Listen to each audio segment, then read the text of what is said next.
bem-vindos e vamos iniciar. Água para o consumo humano, constituintes versus poluentes. Nessa apresentação, nós veremos uma pequena introdução sobre a distribuição das águas no nosso planeta, os desafios enfrentados, especialmente no âmbito da nossa região Nordeste, alguns indicadores de consumo de águas no nosso país e em outros países em nível mundial. Os constituintes, alguns constituintes importantes de águas naturais, de águas para consumo e alguns contaminantes também importantes. Além de algumas tendências nas análises de água, algumas tendências modernas nas análises de água. Então, a água em nosso planeta, ela está distribuída da seguinte forma: 97% está nos mares e oceanos, está indisponível para consumo humano. A grande maioria, a maior parte dessa água está indisponível para consumo humano, porque ela está sob a forma de água salgada nos rios, nos mares e nos oceanos. Uma outra grande parte também está indisponível nas geleiras. 2,2% das nossas águas está indisponível nas geleiras. Apenas 0,8% de águas estão relativamente disponíveis. 0,5% são águas subterrâneas que estão confinadas nos aquíferos. O acesso não é tão simples e realmente apenas 0,3% de toda a água do planeta Terra está nos rios e lagos, essas sim, de fácil acesso ao consumo humano.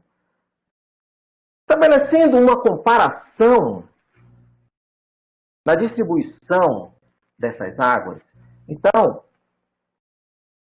toda a água do planeta Terra, de toda a água do planeta Terra, apenas 3% é de água doce.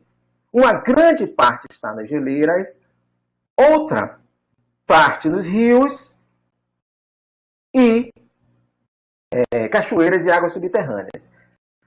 Ainda desses 3% de água doce, apenas uma pequena parte está acessível em rios e lagos.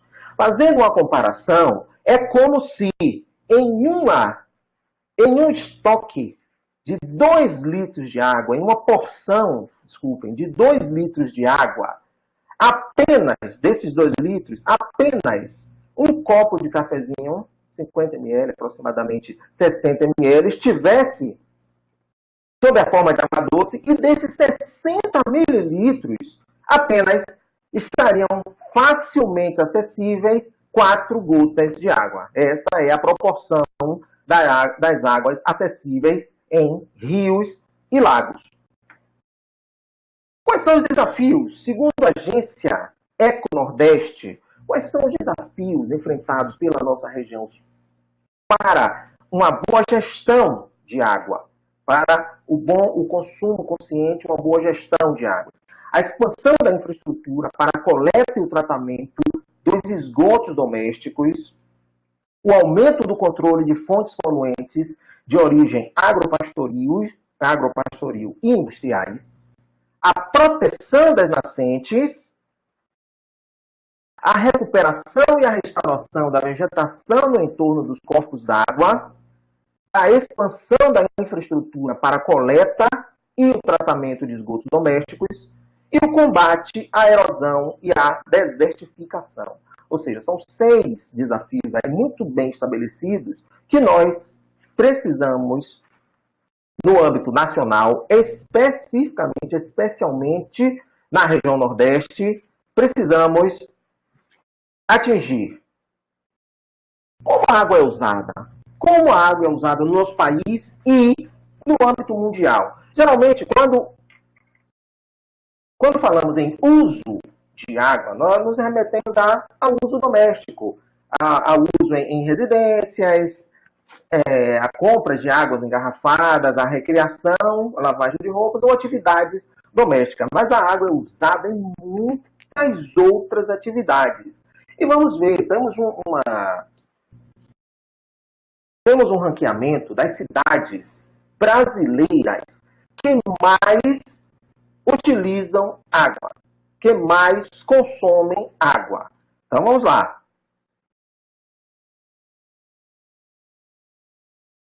Então, acertou quem disse São Paulo, né? A maior cidade brasileira, o maior município brasileiro, o município de maior população, é o que mais consome água. São dados de 2017 que estão lá no site da Agência Nacional de Águas. E São Paulo usa principalmente, apesar de ser uma cidade altamente industrializada, mas São Paulo usa água principalmente para o abastecimento urbano. Seguida de pertinho pelo Rio de Janeiro, né, também a segunda maior cidade em população, ela é também a segunda maior consumidora de água, e esse consumo é devido ao abastecimento urbano. Depois, na terceira posição, Uruguaiana, lá na fronteira entre Brasil e Uruguai, lá no Rio Grande do Sul, que utiliza água para irrigação. Aí, depois do Rio de Janeiro, todas as outras cidades utilizam água, utilizam uma grande quantidade de água para irrigação. Vale destacar aqui que várias dessas cidades, Vitória do Palmar, Alegrete e Itaqui, são cidades gaúchas, uma tradição muito forte no cultivo de algumas culturas, e aqui destaque para Juazeiro, na Bahia, e Petrolina, Pernambuco, cidades vizinhas. Ali ficou uma grande... Manfredo, um momento. Parece que sua apresentação está fixa, não está passando os slides. Não está passando? Pelo menos para mim, não. Ué. Para mim também não tá. Agora que apareceu. É porque agora eu entrei no... Ih, rapaz. Você já estava no décimo slide, não estava? Isso. A gente já viu agora que você mudou. Ih, rapaz. E agora? Pode continuar. Pra mim tá parecendo normal aqui. Tudo. Agora apareceu, Manfredo, mas fique tranquilo porque você é didático e mesmo sem os slides nós entendemos e concluímos tudo. Fique tranquilo.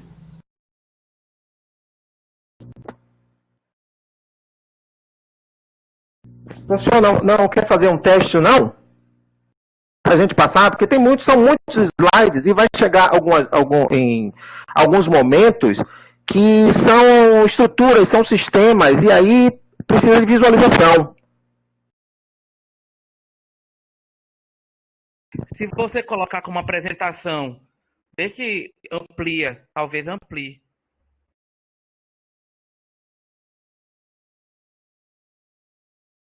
E agora, o que vem? Continua o consumo humano urbano. E agora?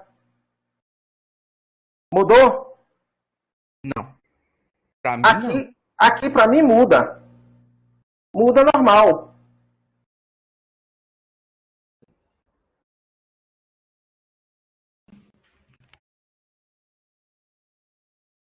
Aqui pra mim tá parado.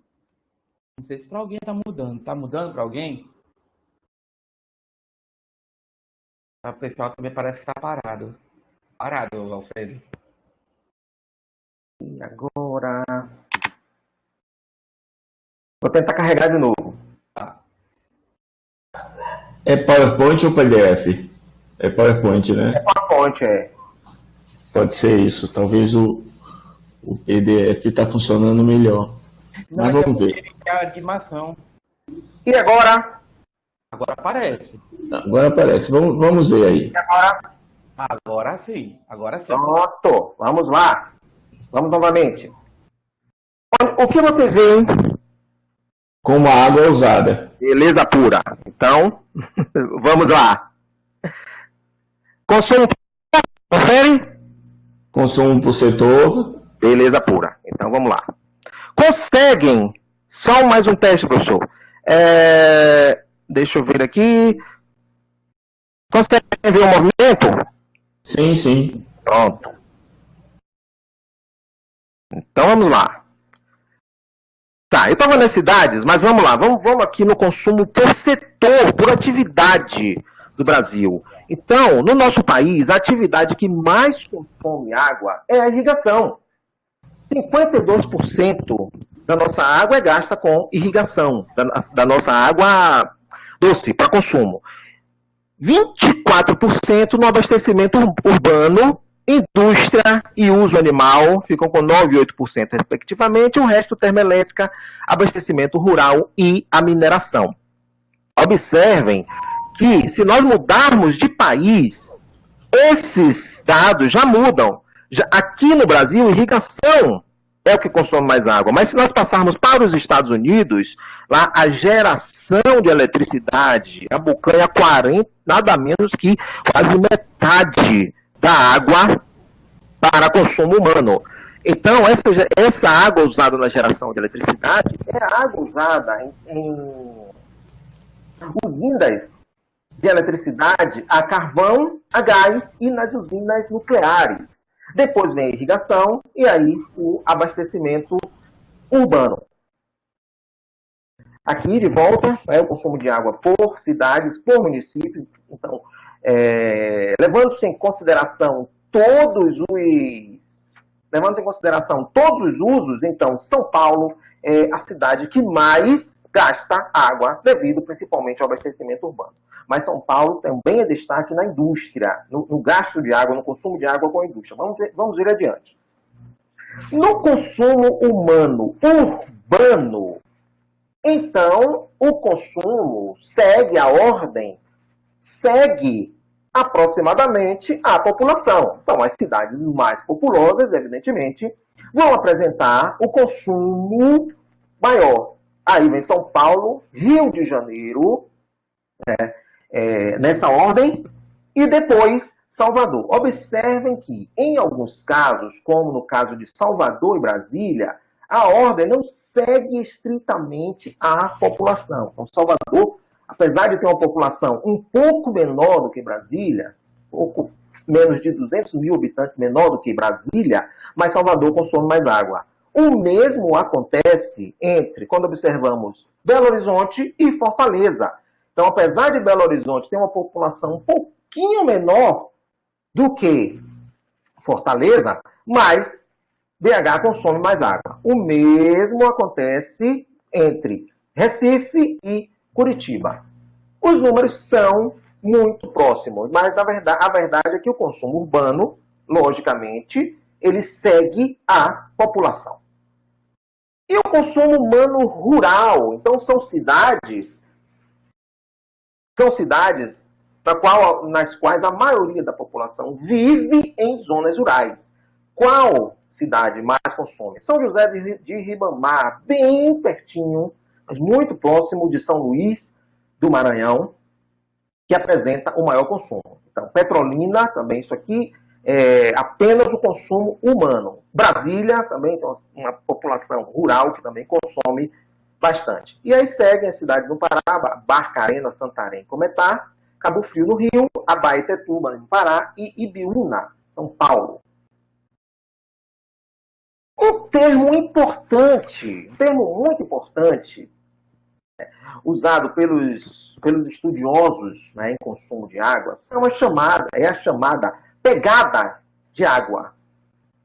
Quantas pegadas de água existem, por exemplo, na obtenção de 1 quilo de cada alimento? 1 quilo de carne de boi consome, isso no aspecto mundial, consome 15.400 litros de água. Para se produzir 1 quilo de carne de carneiro, 8.700 litros de água são gastos. E por aí vai. Observem que as carnes, ponto para os vegetarianos, e veganos, observem que as carnes, processamento, a obtenção das carnes é que gasta realmente mais água do que a obtenção dos grãos, dos vegetais. Pegadas de água agora em outros tipos de produtos. Por exemplo, uma camiseta de algodão, 250 gramas, uma camiseta de algodão de 250 gramas requer 2.500 litros de água. Para se produzir 100 gramas de uma barra de chocolate, 1.700 litros de água. Para a obtenção, para a produção de 250 mililitros, uma xícara de café de 250 mililitros, 5 copinhos de café, 260 litros. E por aí vai, para a obtenção de um ovo de 60 gramas, 200 litros de água e uma xícara de chá de 250 mililitros, 27 litros de água. Observem que o gasto, o consumo de água vai muito, mas muito além do consumo humano doméstico. O consumo pelas indústrias. Agora, a indústria que mais consome água é a de derivados de petróleo e biocombustíveis. 38% de toda a água. Esses dados, esqueci de colocar aqui, mas a fonte é a mesma, né? Química para um Futuro Sustentável, da Buchmann, de 2016. O consumo por indústrias em nível mundial é a de derivados de petróleo e biocombustíveis, 38% é que mais consome.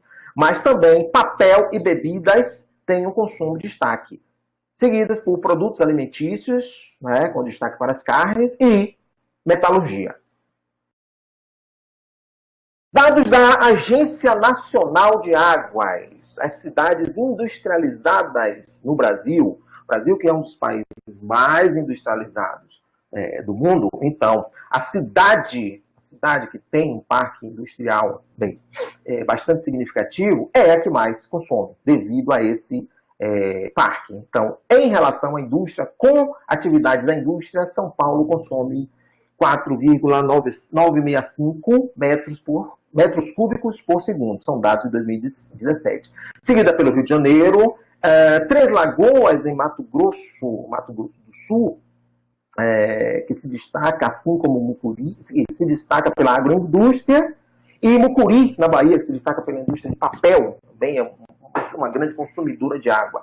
Rio Largo, agroindústria, Telêmaco Borba, indústria no Paraná, também indústria de papel, Coruripe, na indústria principalmente usinas de cana-de-açúcar, Volta Redonda, já tradicional polo siderúrgico do Brasil, e Camaçari, o significativo polo petroquímico. Todas essas são as 9 indústrias que mais consomem água no Brasil.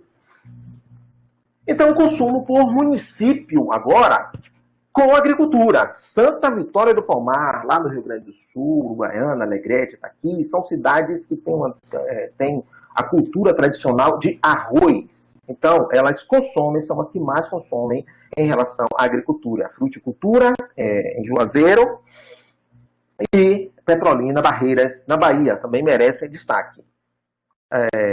Mais cidades do Rio Grande do Sul, né? São Borja, a cidade do ex-presidente Getúlio Vargas, a cidade natal do ex-presidente Getúlio Vargas, e Mostardas, também todas elas com a cultura do arroz lá no Rio Grande do Sul.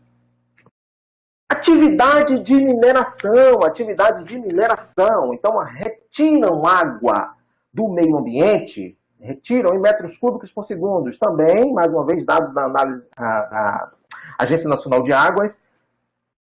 A indústria de minerais para adubos e fertilizantes e outros produtos químicos é a que mais retira água para a produção. Sal marinho e salgema também retira e consome bastante água. Minério de manganês, minério de estanho, carvão mineral, minérios de alumínio, minérios de metais preciosos, minério de ferro e, finalmente, pedra, areia e argila. Esses são os principais consumidores de água na mineração. Por espécie, na produção, né, na pecuária, por espécie. Então, o gado bovino e o gado bubalino, os bois, vacas e búfalos, são os que mais consomem água, 50 litros por dia e por cabeça. Cada uma dessas culturas consome 50 litros de água por dia por cabeça. Depois os equinos, suínos, os ovinos e finalmente os caprinos, finalmente as galinhas, perus, e as codornas são as que consomem 0,18 litros por dia por cabeça. Bom, saindo do consumo, vamos verificar quais são os principais problemas, 3 principais problemas globais em relação ao manejo, o consumo e ao gerenciamento da água no nosso planeta.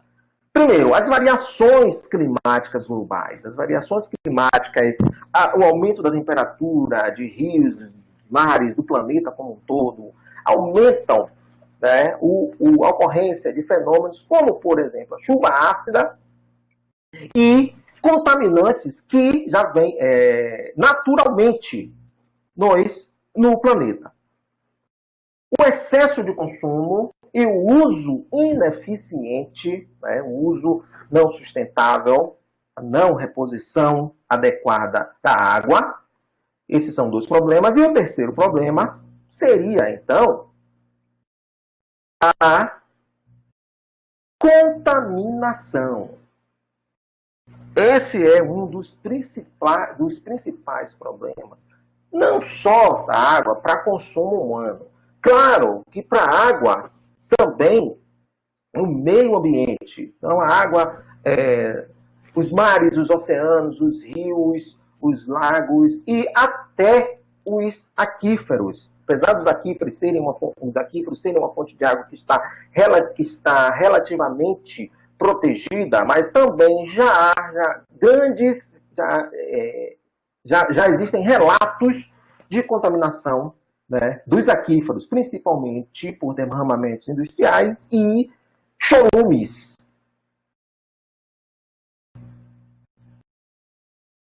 Os constituintes da água versus os poluentes. As águas naturais e, consequentemente, as águas para consumo humano, doméstico, ou outras atividades, elas já apresentam que são constituintes que podem tornar-se poluentes a depender da quantidade. Também existem substâncias que são poluentes em água, são contaminantes em água, sob quaisquer quantidades. Então, o principal constituinte que está relacionado com a vida na água é realmente o oxigênio dissolvido.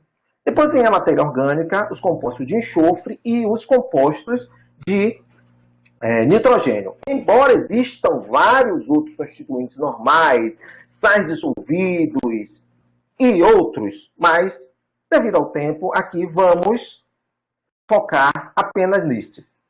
Então, o oxigênio dissolvido. O oxigênio dissolvido é o agente oxidante mais importante em águas naturais. Quimicamente falando, o oxigênio, ele se reduz muito facilmente. Através dessas 2 reações. Ele se reduz, dessas 2 semi-equações, ele se reduz à água e se reduz, sob condições apropriadas, para hidroxila. Como ele se reduz facilmente, ele oxida outras substâncias também muito facilmente.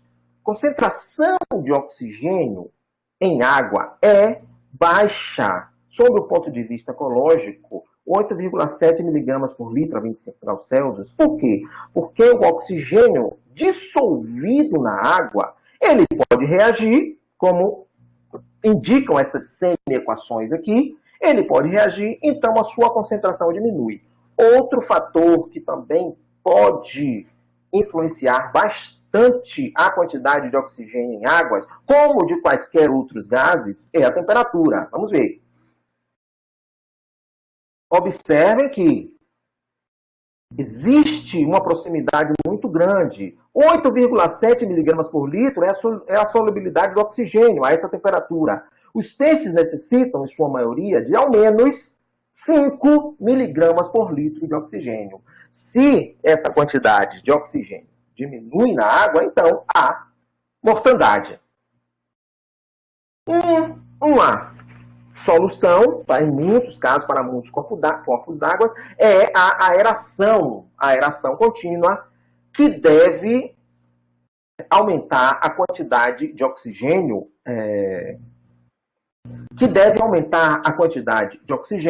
no corpo d'água. Nesse caso específico aí do dique do Tororó, é um problema já muito facilmente visível é a quantidade de matéria orgânica que eu vou falar adiante. A matéria orgânica consome o oxigênio a uma velocidade, numa extensão muito grande.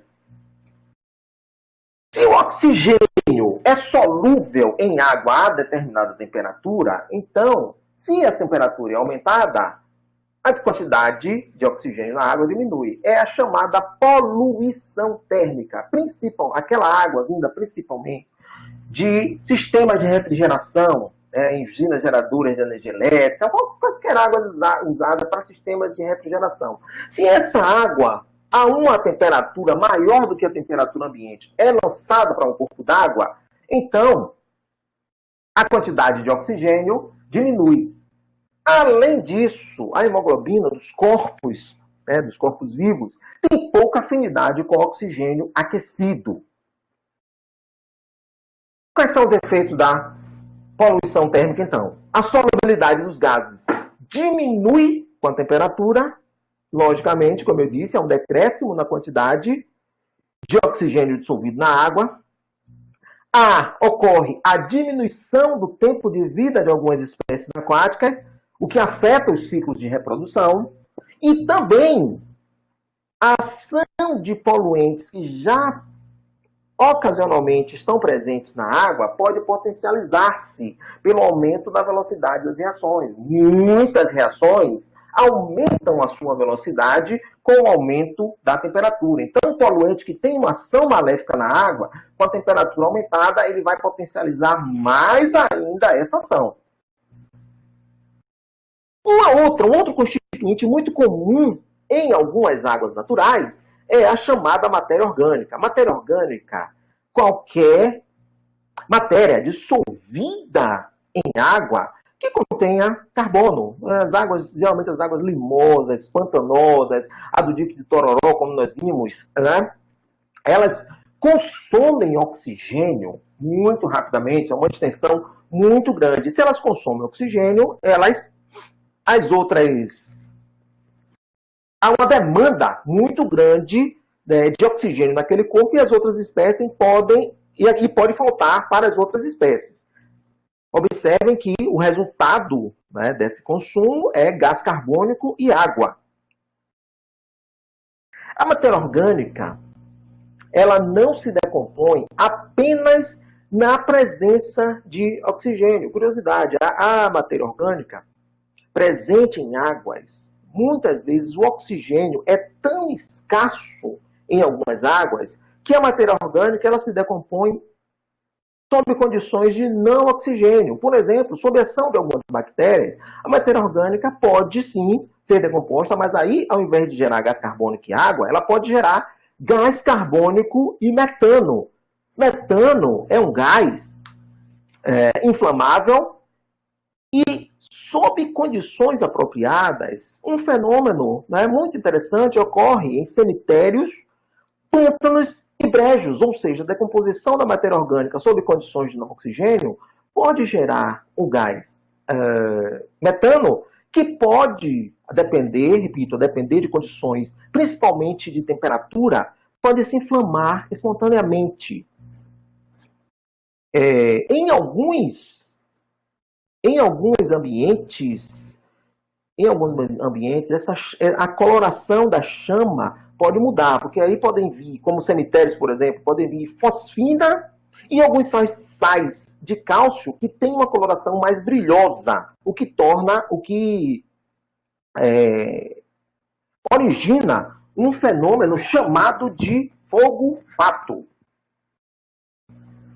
Compostos de enxofre, além da matéria orgânica e do oxigênio, compostos de enxofre são também muito importantes em águas naturais, porque algumas substâncias, majoritariamente os aminoácidos, contendo enxofre, decompõem-se sob a agência de oxigênio, gerando o tal do sulfeto de hidrogênio, o ácido sulfídrico, que é aquele gás proveniente dos esgotos, que caracteriza aquele odor desagradável, esgotos, pântanos, é o cheiro do ovo podre, o sulfeto de hidrogênio. E outros gases contendo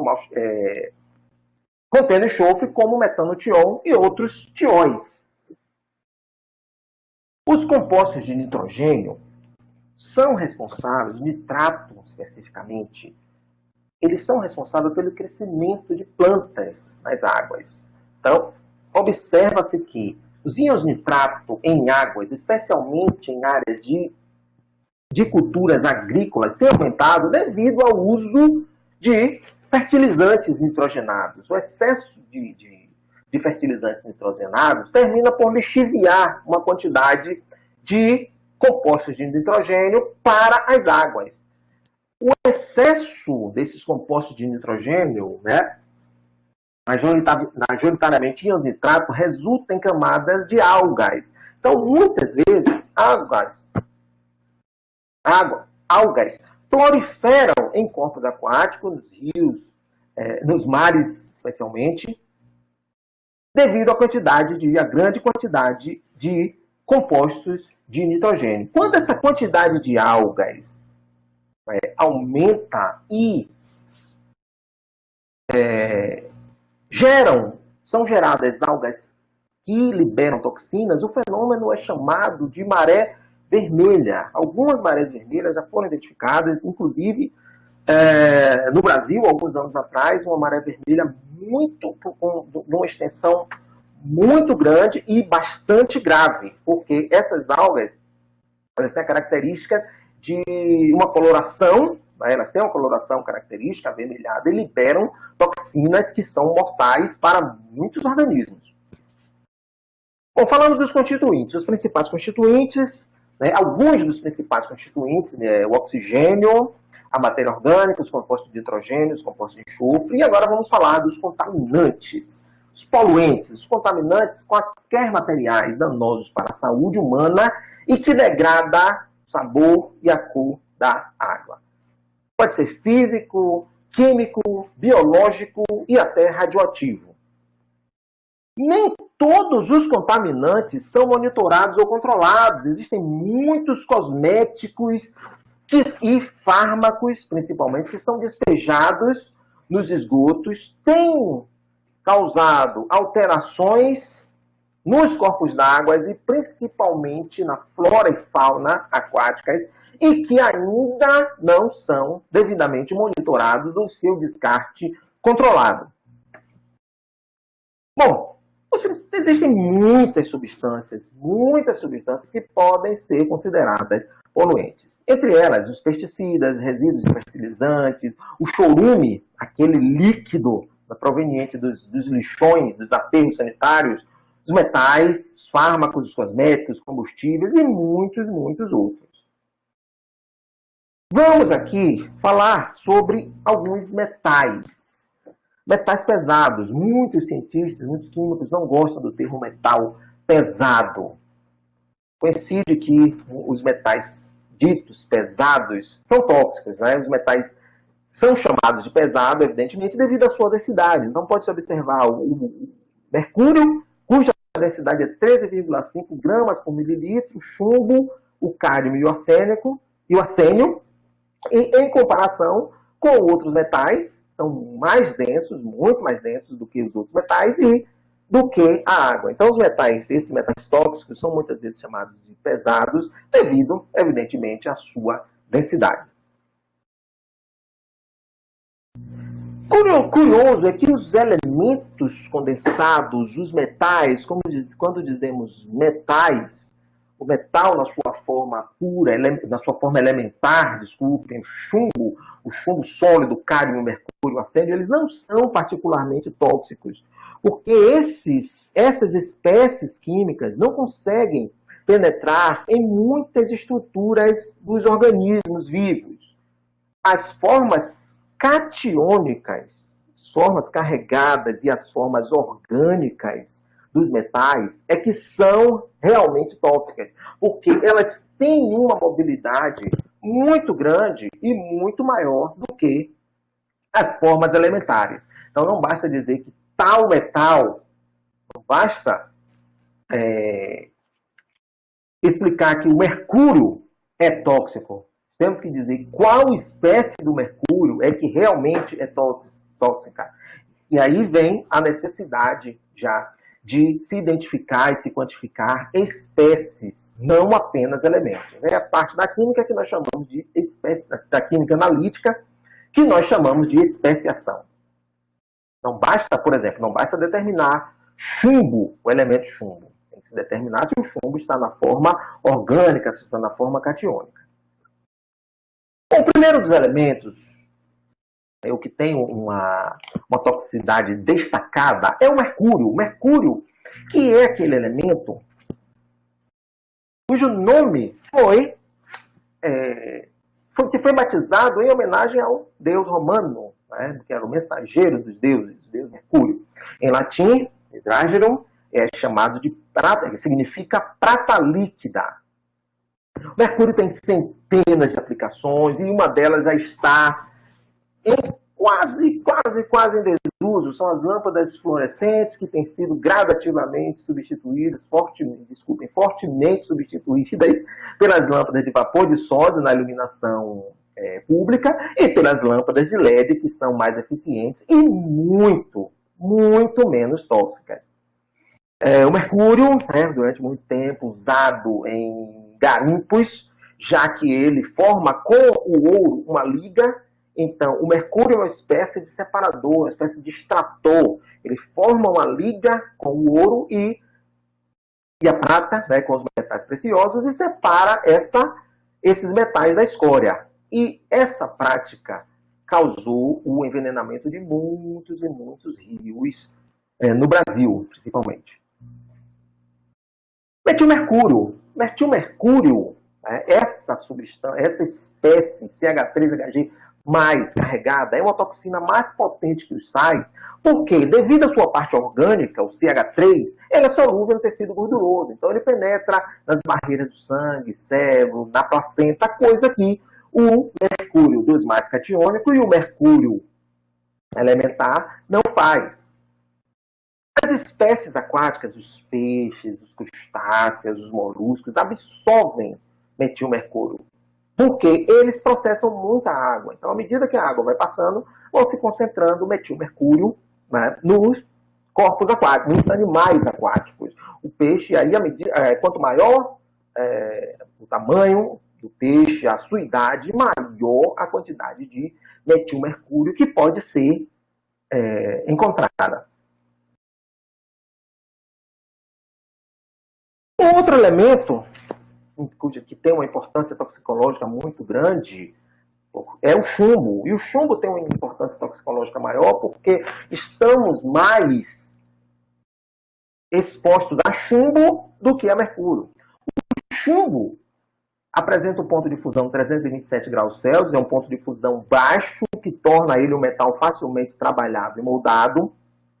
E o chumbo já foi muito utilizado por seres humanos desde a antiguidade.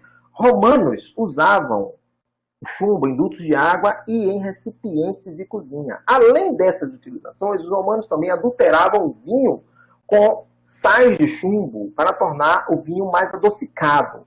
Logicamente, eles não sabiam da toxicidade desse elemento. Amostras de núcleos do gelo da Groenlândia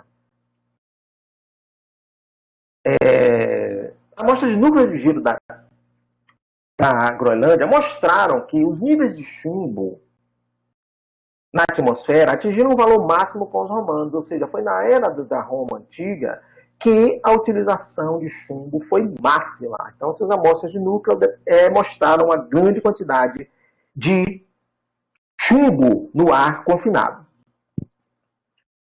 Uma das principais fontes de contaminação por chumbo em crianças é tinta de Tinta de exteriores, aquelas tintas antigas, né, já foi muito utilizada para exteriores, para cercas, porque os sais de chumbo, os compostos de chumbo usados eram doces. O cromato de chumbo, já um sal amarelado, muito usado aqui. Sais de chumbo e cádmio são muito usados para esse amarelo.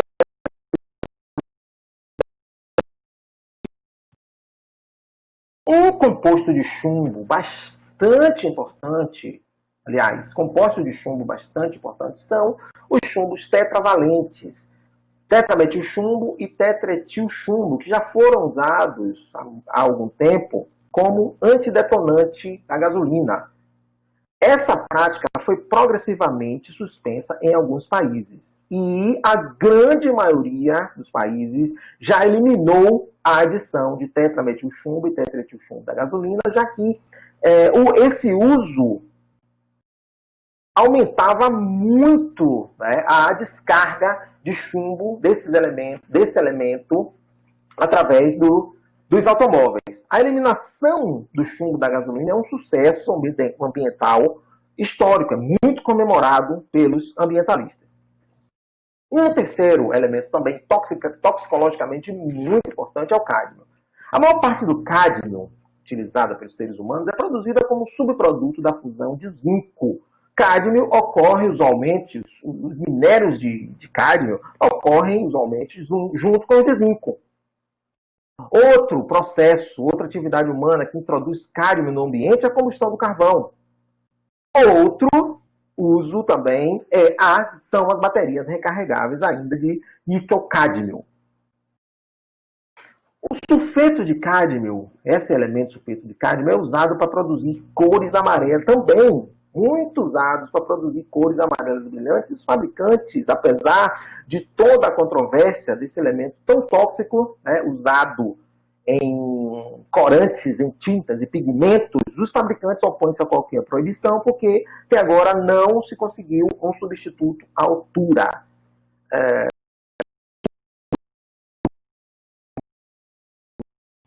Usou os girassóis, na famosa obra de Van Gogh, Os Girassóis, ele usou tons amarelos de cádmio. E suspeita-se que esses compostos de cádmio tenham contribuído para o estado de angústia e depressão do artista.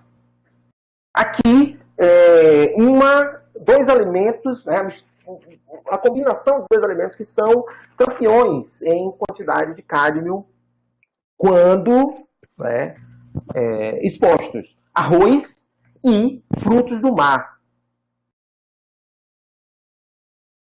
Um quarto elemento, um quarto metal, é o arsênio.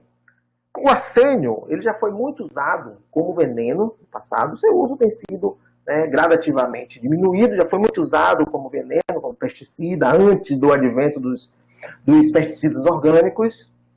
Mas as principais fontes de arsênio para o ambiente são os pesticidas e a mineração de ouro, chumbo, cobre e níquel. Ainda, a lixiviação de antigas minas de ouro é uma fonte significativa de poluição de sistemas aquáticos. Então, as chuvas, as águas que trazem e arrastam o arsênio das minas para os sistemas aquáticos. Bom, falamos então sobre a distribuição das águas, o consumo, os constituintes, os poluentes. E agora vamos falar um pouco, falamos sobre os metais especificamente, agora vamos falar um pouco sobre as análises, algumas tendências em análises e algumas análises, alguns sistemas que nós usamos aqui no nosso laboratório, temos usado aqui no nosso laboratório de Química Analítica da UESE e alguns deles em colaboração com algumas universidades, marcadamente com o grupo de pesquisa do professor Sérgio na UFBA, com a Universidade Federal do Fluminense, com a Universidade Estadual da Bahia, com a Universidade Estadual de Santa Cruz. Então, temos aí várias colaborações com outros grupos. As tendências nas análises, marcadamente as análises de água, hoje em dia, a tendência é um processo chamado, uma das principais tendências é um processo chamado miniaturização. Então, um sistema que use uma quantidade de líquido de um reagente tóxico, a tendência é passar de uma grande quantidade para uma pequena quantidade. Então, de mililitros para microlitros.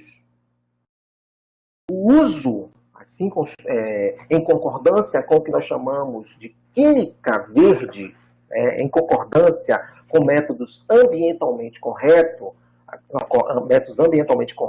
agora é usar pequenas quantidades cada vez menores de reagentes, solventes, amostras e materiais.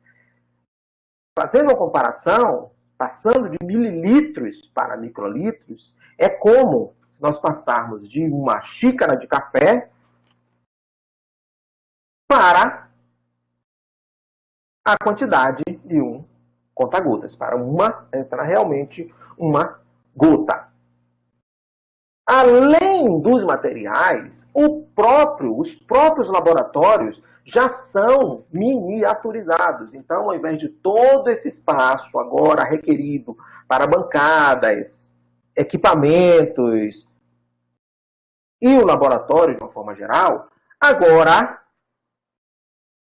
isso cabe na palma de uma mão. O laboratório, marcadamente os labs, chamados Lab on a Chip, laboratório em chip, agora cabem na palma da mão. E a tendência é cada vez mais miniaturização.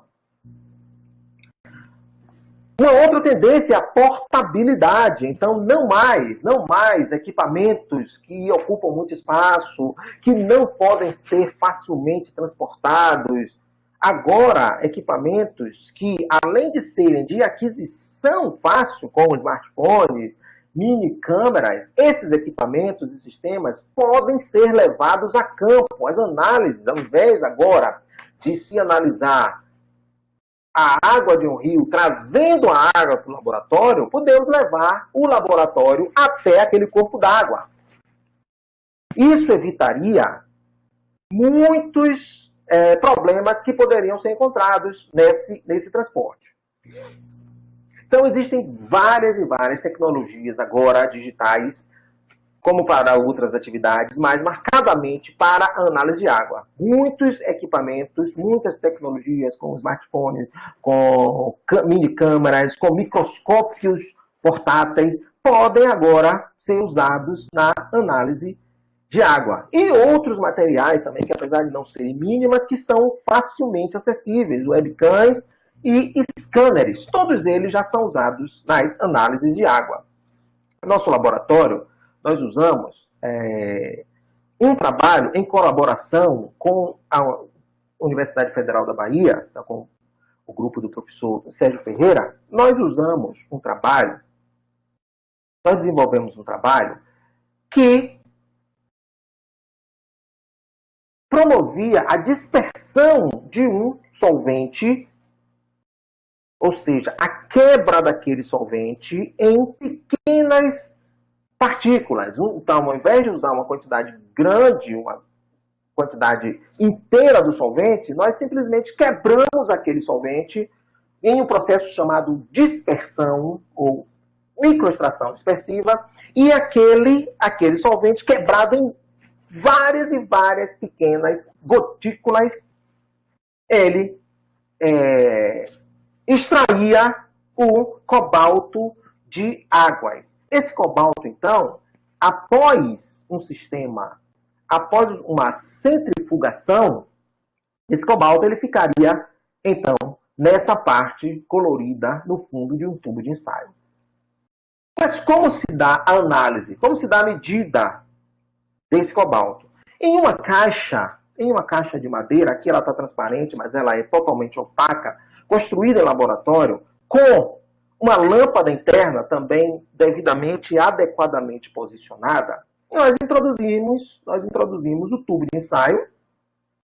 Após a centrifugação, é claro, retiramos o líquido sobrenadante, então o elemento está aqui, o cobalto está aqui, nessa parte colorida, e nós, então, ligamos a lâmpada e introduzimos uma mini câmera no fundo do tubo. Essa minicâmara, ela pode ser acoplada, conectada a um smartphone. E esse fio aí, na verdade, é só... Esse fio aí, ele pode existir ou não, já que o smartphone ele pode estar conectado à câmera por um sistema de ondas, né? E aí, seria o branco, ou seja, onde não tem nenhum cobalto, uma amostra de água que não apresenta nenhum cobalto, amarelinha. E se existir cobalto, a amostra seria, então, verde. A fotografia obtida seria verde. E o que se faz? O que é que pode ser feito? A concentração do cobalto pode ser relacionada com a intensidade da coloração daquele pedaço, daquele pouquinho de solvente no fundo do tubo. Foi isso que nós fizemos, e aí com esse padrão de cores, pode-se determinar cobalto em uma amostra de água. Um outro trabalho que nós fizemos para a determinação agora de vanádio, não é vanádio ou não, vanádio em águas, utilizava uma gota de um solvente em um sistema aquoso, no qual os componentes do vanádio era extraído por essa gota após a agitação. Após um determinado tempo, né, com reagentes especificamente utilizados para isso, então aquela gota era transferida para a caixa e uma fotografia da gota também era tirada. Uma fotografia da gota tirada e também relacionada à coloração da gota, relacionada à quantidade de vanádio. Esse trabalho também foi feito em colaboração com a Universidade Federal da Bahia, com o grupo da professora Maria das Graças Corner. Está aí o tamanho daquela gota, né, a quantidade pequena, a quantidade muito pequena, agora usada de solvente, isso é ecologicamente muito correto, e aí a ponta de uma caneta esferográfica somente para a comparação. Aquele sistema, aqui para a comparação, né, aquele frasco, esse frasco que aqui no desenho está superdimensionado, né, por uma questão de visualização, esse frasco tem esse tamanho. É tudo muito pequeno, tudo miniaturizado. Agora a quantidade de amostra muito pequena, a quantidade de solvente também muito pequena, os frascos também muito pequenos. Um outro trabalho que acabou de ser publicado pelo nosso grupo e foi tema de uma defesa de dissertação de Rosivan Assis, também em conjunto com a UFA, com o grupo do professor Sérgio Ferreira, utilizava um sistema onde uma fase sólida, uma resina sólida, fixa aqui em um ambiente, uma estrutura de acrílico, uma lâmina de vidro de microscópio em cima. Então a água passa por através de dois dutos e saía. Então, à medida que essa água passava, ela concentrava, o níquel seria aqui extraído e mudaria a coloração dessa resina. O resultado final, então, após seria a obtenção dessa foto, então, seria essa. Aqui está uma foto, a foto da resina, da fase sólida sem níquel, após a passagem de água. Então, ela vai ficando esverdeada. À medida que aumenta a concentração de níquel na água, o verde, a intensidade da coloração verde vai aumentando cada vez mais. E essa quantidade e essa intensidade do verde é, então, relacionada com a concentração de níquel. Um outro trabalho, agora em parceria com a Universidade Federal Fluminense, né, com o grupo do professor Ricardo Castella, tema da tese de Jefferson Alves Barreto,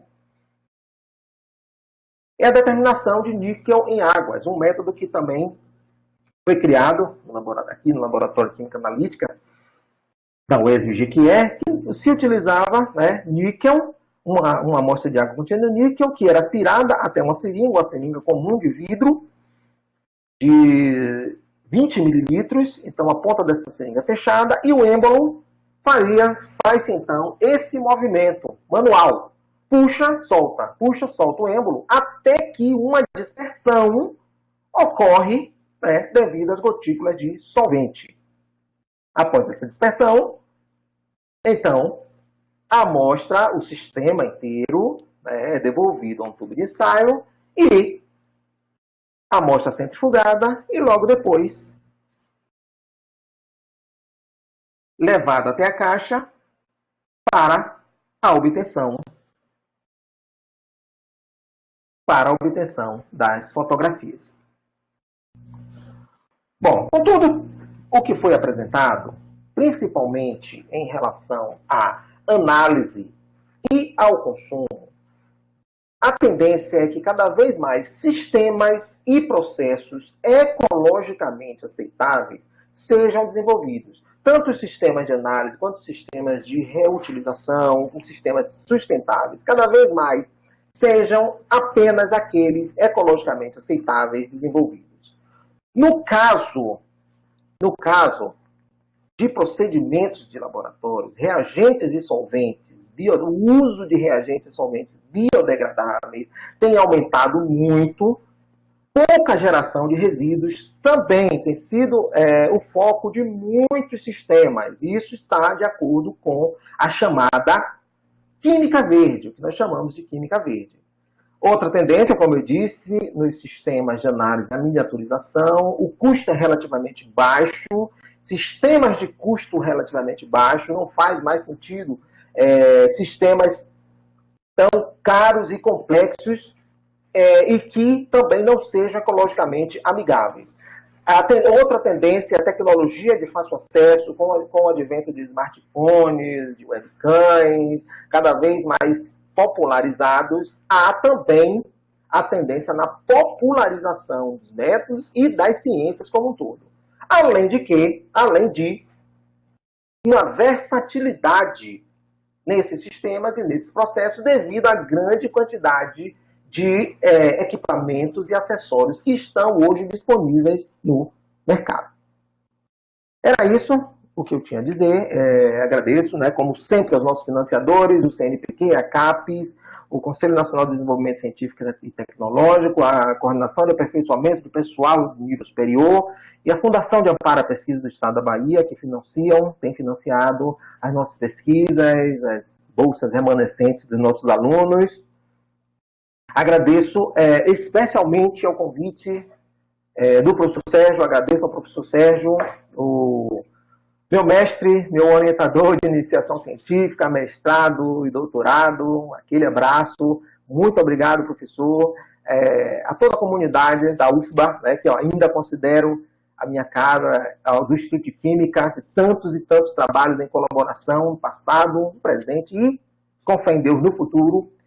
Um agradecimento também aos colegas da UERJ, aos colegas servidores, aos colegas professores, aos colegas do programa de pós-graduação em Química da UFBA e aos colegas do programa de pós-graduação em Química da UESB, juntos, né, nessas batalhas diárias. Um prazer enorme, muito trabalho, às vezes, né, alguns contratempos, mas é o que nós gostamos de fazer. Um forte abraço, meus queridos colegas, um fortíssimo abraço aos meus alunos de graduação, alguns que estejam acompanhando essa palestra, aos alunos de pós-graduação, aos meus alunos de pesquisa, aos colegas de laboratório. Um forte abraço. A todos pela sua estimadíssima atenção. Muito obrigado. Obrigado, Alfredo. Parabéns pela palestra. Eu cheguei a escrever aqui. Uma palestra extremamente abrangente, ao mesmo tempo light, viabilizando o entendimento de toda a comunidade. Como eu falei para você, essa comunidade, essa disciplina é composta de alunos de Química, alunos de Direito, mas eu tenho certeza que você abordou de forma plena dados extremamente curiosos que fogem ao nosso conhecimento, mas que é importante até para o dia a dia da nossa vida, né? Quem não tem a preocupação com a questão da água. Então, realmente muito importante a abordagem que você deu a esse tema. Vamos ver se tem algumas perguntas aqui.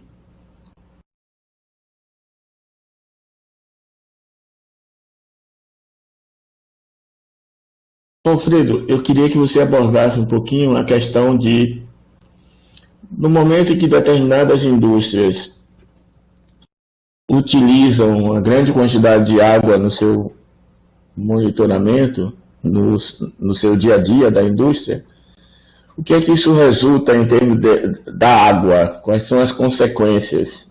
Só para provocar você e responder, principalmente para você responder isso aos estudantes de graduação que não têm um dia a dia da química.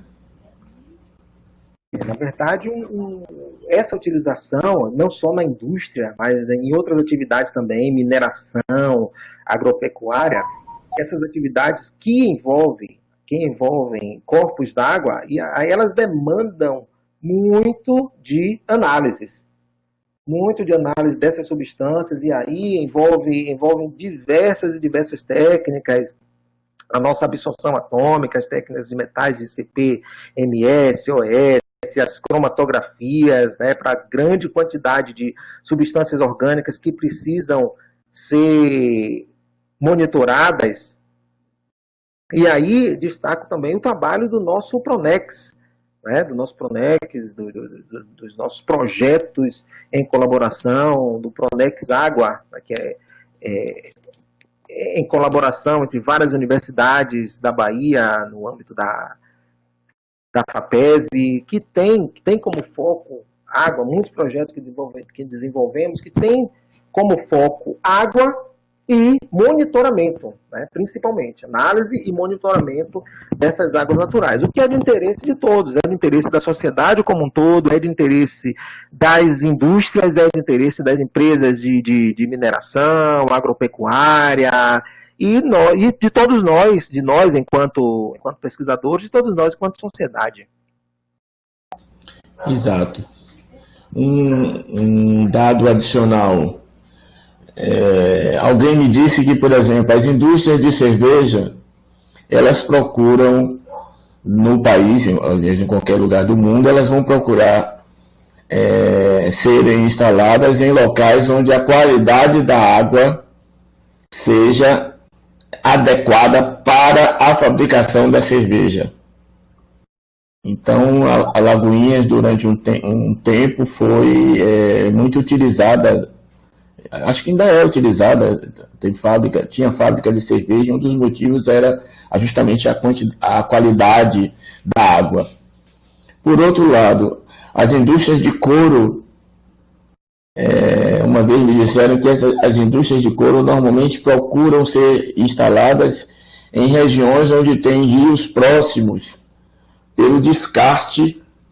A indústria de couro utiliza muita água para fazer a cura do couro, né, para trabalhar o couro, e depois ela precisa descartar esse resíduo. Então elas sempre procuram regiões que tenham uma condição de descarte de água. Aí a importância também de convênios com prefeituras. Então, a prefeitura que sai da frente, que faz análise, que tem alguns dados, tem dados significativos sobre as suas águas, ela pode sair da frente até para a instalação de uma indústria, de uma empresa desse porte. Sim. Como no caso da cervejaria. Valdinei, você quer fazer a pergunta diretamente a Valfredo? Que a gente tem ainda uns 5 minutos para... Ou você quer que eu pergunte? Grande abraço! Olá, boa tarde a todos. Me ouvem? Ouço sim, ouvimos sim. Boa tarde, professor. Boa tarde, Valfredo. Tudo bom? Boa tarde, meu caro. Grande abraço, Valfredo. É sempre muito aprendizado. Qualquer minuto com você Eu estava lembrando aqui as aulas e sentindo saudades dos nossos encontros na UESB. Já faz algum tempo, nem vou dizer quanto. Mas deixa saudade, viu, Alfredo? Deixa saudade. Igualmente, meu querido. A minha pergunta é em relação ao trabalho, Alfredo, utilizando imagens digitais. Eu venho também fazendo alguns testes, né? E aí eu queria saber se no trabalho você utilizou outros canais além do RGB. Geralmente utilizamos o RGB, né? Se você trabalhou com outros canais, porque eu venho fazendo um teste com determinação de fósforo e complexado com molibdato de amônio. E a coloração é azul intensa, né? E no espectrofotômetro, o comprimento de onda utilizado é 880. Então é acima já no infravermelho, né? Então a coloração aí já não é visivelmente distinguida. Mas eu estou conseguindo uma correlação boa na curva, não com RGB, mas com outros canais, como a saturação, a matiz. E aí eu estou tentando correlacionar, né, com a concentração. Mas aí eu queria saber se você já trabalhou com esses canais nessa técnica. Ô, Wagner, nesse caso, não. Não, porque o RGB ele já foi perfeitamente adequado ao que nós fazíamos. E, inclusive, em um desses trabalhos, o do cobalto, especificamente, eu tive uma sensibilidade, nós tivemos uma sensibilidade, pelo fato de trabalharmos com sistemas de pré-concentração, nós tivemos sensibilidade até que foi uma surpresa para a gente. Pelo fato do sistema de imagem digital, ele trabalhar com uma técnica muito próxima da espectrofotometria, mas a sensibilidade foi maior do que esperávamos, e aí não precisamos recorrer a outra técnica. Não trabalhamos ainda com outra técnica como o HSV, mas muito provavelmente no futuro, quando nós precisarmos de mais sensibilidade, por exemplo, para elementos, você já falou de um que você trabalha, que é o fósforo, né? Que não dá tanta sensibilidade assim. Mas, principalmente para elementos que nós estamos testando, paramos agora, né, por conta dessa paralisação, mas elementos que não formam complexos muito fortemente, como arsênio,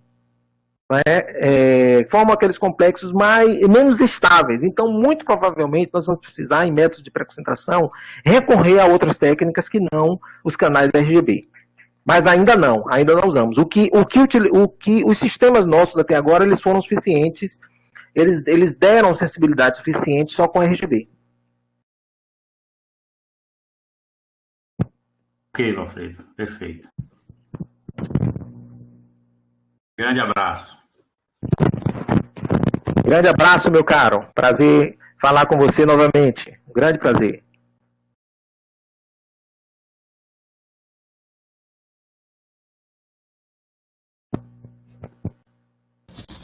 Ei, João, saudade desse café. Forte abraço. Valfredo, eu quero mais uma vez agradecer a você pela brilhante palestra e estamos juntos. Estamos juntos. Grande abraço, muito obrigado. Valeu, grande abraço, meu querido mestre. Abraço. Não é Rolando Lero, não. Meu amado mestre. Forte abraço a todos. Parabéns. Abração. O André da Espanha tá aí, viu? André Luiz, eu vi agora aqui. Forte abraço, meu caro. Diretamente de Oviedo. Grande André, que saudade.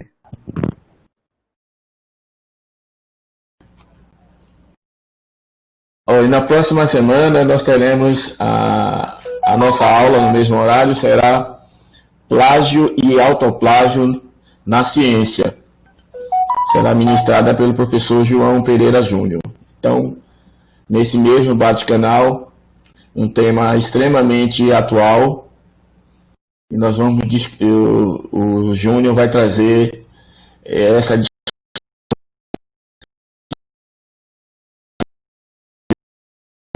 Uma boa noite a todos. Boa noite.